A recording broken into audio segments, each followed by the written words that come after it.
Kozhikode medical കോളേജിൽ രാജ്യദ്രോഹ പ്രവർത്തനം നടക്കുന്നുവെന്ന ബിജെപി ആരോപണം HDC യോഗത്തിൽ അതേപടി അംഗീകരിച്ച് CPM-ഉം കോൺഗ്രസും. ഇതേ തുടർന്നാണ് ഡോക്ടർ കഫീൽ ഖാൻ പങ്കെടുത്ത സംവാദത്തെക്കുറിച്ച് അന്വേഷണം നടത്താൻ ആശുപത്രി വികസന സമിതി പോലീസിന് നിർദ്ദേശം നൽകിയത്. കോളേജ് യൂണിയൻ അധ്യാപകരടക്കം പങ്കെടുപ്പിച്ച് 2018 മെയ് 30-നായിരുന്നു കഫീൽ ഖാനുമായുള്ള സംവാദം.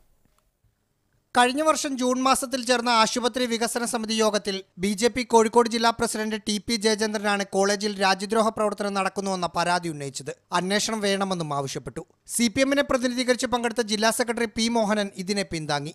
കോൺഗ്രസ് പ്രതിനിധിയായ DCC പ്രസിഡന്റ് T സിദ്ദീഖ് യോഗത്തിൽ പങ്കെടുത്തിരുന്നില്ലെങ്കിലും മുല്ലപ്പള്ളി രാമചന്ദ്രൻ MPയുടെ പ്രതിനിധി ജിതേഷ് മുതുകാടും MK രാഘവനെ പ്രതിനിധീകരിച്ച് പങ്കെടുത്ത KV സുബ്രഹ്മണ്യനും അന്വേഷണം വേണമെന്ന BJP ആവശ്യത്തിനൊപ്പമാണ് നിന്നത്. ഇതേ തുടർന്ന് ജില്ലാ കളക്ടർ സാംബശിവ റാവു ചെയർമാനായ യോഗം പോലീസ് അന്വേഷണത്തിന് നിർദ്ദേശിച്ചു.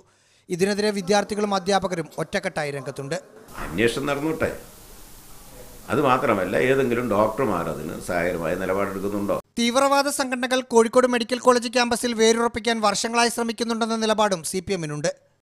അവിടെ കഴിഞ്ഞ കുറേ വർഷങ്ങളായി അവിടെ ഈ ഒരു ഉന്നതമായ ഒരു മെഡിക്കൽ വിദ്യാഭ്യാസ സ്ഥാപനം എന്നുള്ള നിലയിൽ, പ്രൊഫഷണൽ സ്ഥാപനം എന്നുള്ള നിലയിൽ അവിടുത്തെ കുട്ടികളെ സ്വാധീനിക്കാൻ ചില തീവ്രവാദ സംഘടനകൾ, ശക്തികൾ സമർത്ഥമായി ഇടപെടുന്നുണ്ട്. മുസ്ലിം ലീഗ് പ്രതിനിധിയായ ജില്ലാ സെക്രട്ടറി MA റസാഖ് മാസ്റ്റർ യോഗത്തിൽ പങ്കെടുത്തിരുന്നില്ല. റാഹിസ് റഷീദ്, മീഡിയ 1, കോഴിക്കോട്.